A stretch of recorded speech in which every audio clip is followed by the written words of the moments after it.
Hi there, my name's Ian Dunbar. I'm going to talk about socialization today.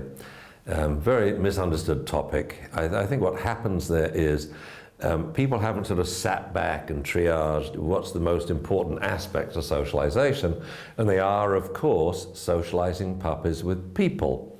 Then we would have socializing puppies with dogs and socializing puppies to the environment. So first we have to realize that socializing dogs with people is much more important than the other two.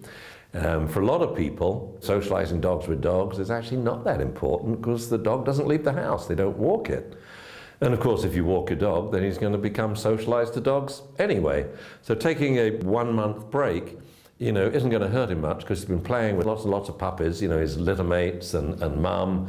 And then he takes a month out, maybe in the home if they don't have another dog. Then he goes to his puppy class in the parks. The dog play is just up and running really quickly. Socializing with the environment, well, make sure he's okay with your home first. The slippery floors in the kitchen, the stairs and what have you. Don't need to go outside to do that. And I would say no hurry to explore the great outdoors with the puppies sniffing on the ground. They can wait till 12 weeks, 14 weeks, or even 16 weeks. What can't wait, though, is socializing dogs with people. And here, there's no risk whatsoever. It's absolutely safe. If we forget the idea of taking the puppy out there to the people, instead we bring the people to the puppy. So we socialize puppies with people in the breeding kennel, which say a minimum of 100 people prior to 8 weeks of age. Because by 8 weeks of age, the critical period of socialization is 2/3 over. So it's no good if he's only met the breeder, a middle-aged woman likely, and her best friend, another middle-aged woman. That's hardly preparing dogs to live with children and men and strangers. So 100 people in the kennel prior to 8 weeks, then 100 people between 8 and 12 weeks. So I think veterinarians, rather than giving advice saying, don't do this with your puppy, instead they should say, do. You must socialize your puppy with people, and it can be done perfectly safely in your own home by having puppy parties 4 nights a week. The only health restriction that I would have, or health precaution I would say, is outdoor shoes remain outside. You see, the virus comes, parvovirus from feces and distemper from urine, it's on the ground. So you don't want your puppy on the ground, and of course if people have walked over the ground, then they can track the virus into your house. So outdoor shoes outside, whether at the kennel or in the new home.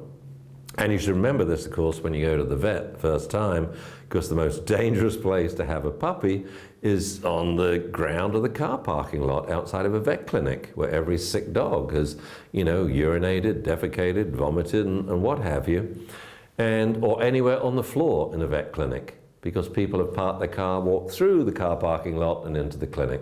So carry your puppy. If he's too big, leave him in the car.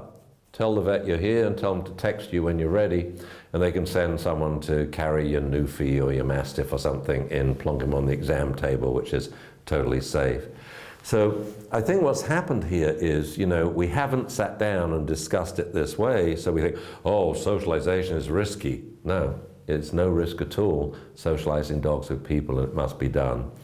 And what should be done in the socialization process? Well, it's basically 2 things. You want all of these men and women and children, and where do you get them from? It's like people say to me, I don't know 100 people. I say, well, find them. I mean, it's not that difficult to get a bunch of men. You just go to any pub and say, I need 8 guys to help me socialize my puppy at home, free pizza and beer. And you've got 8 men. And you say, I'll give you a lift back as well. So they're getting free beer and pizza. They socialize your puppy. When was the last time you sat down and chatted with your best female friends? So now 8 women come around the next night for some good conversation, wine, chocolate, or vice versa. Maybe some of the guys would like fine white wine and chocolate, or even good conversation, and some of the ladies would like pizza and beer, who knows. Next we need 4 children, an adult with each. That's 24 people in 3 days. And you're revamping your own social life too. So what do they do when they get there? Well, we go through all what we call the subliminal bite triggers.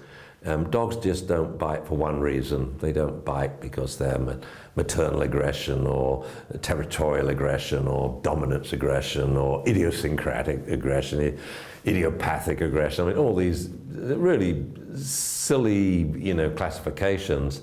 When they bite, they have a load of reasons to bite. The fact they're not fond of strangers, they take a while to warm to strangers, they're not overly fond of children, they are a bit hand shy and they're around their food bowl. So we call these subliminal bite triggers. The things that irritate dogs, give them the screaming heebie-jeebies, but may not necessarily cause the dog to bite if there's one of them. It's when a bunch come together at the same time that the child is unfamiliar to the dog, he's a stranger, and he unintentionally touches the dog's collar by the food bowl. Then you have a big problem. So what we do is when these people come round, we say, take the dog, hold his collar, give a treat. That's the number one trigger, right there. Handle his ear, give a treat, the other ear treat. Dogs have two ears. Most people usually only handle the right ear. They keep treats in their right hand, and with their left hand handle the dog's right ear. So ear treat, muzzle treat. Get your hands in there, fingernail, clip thing, so you can clean his teeth, when he gets older, that you don't need to have him be anesthetized, have his ears cleaned, his teeth cleaned, or next up his paws, his nails clipped. 4 paws. Most people only handle the front 2. Paw treat, paw treat, paw treat, paw treat. Then the ghoulies, 2 treats for those. Hug the dog, treat. Look him in the eyes, treat. And then they give the dog an object. Off, don't take it till they say, take it. And then tug, tug, tug, and then thank you. And you hold a treat out, the dog lets go of the object, you take the object back, you give him a treat. You'll find then he won't become protective of valued objects later in life. Or I should say, she won't become protective, because of course, bitches are much more protective of valued objects than male dogs. And then the other subliminal triggers are the nature of the victim.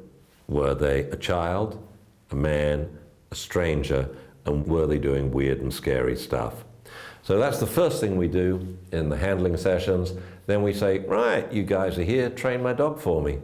Come here, sit, down, sit, stand, down, stand, bang, roll over, treat, and that's it. And sort of dog like that, if he's being handled and trained by 100 people prior to 8 weeks of age in the kennel, and another 100 people between 8 weeks and 12 weeks at home, he's just going to be bomb-proof, just absolutely bomb-proof to people, irrelevant of breed or breeding.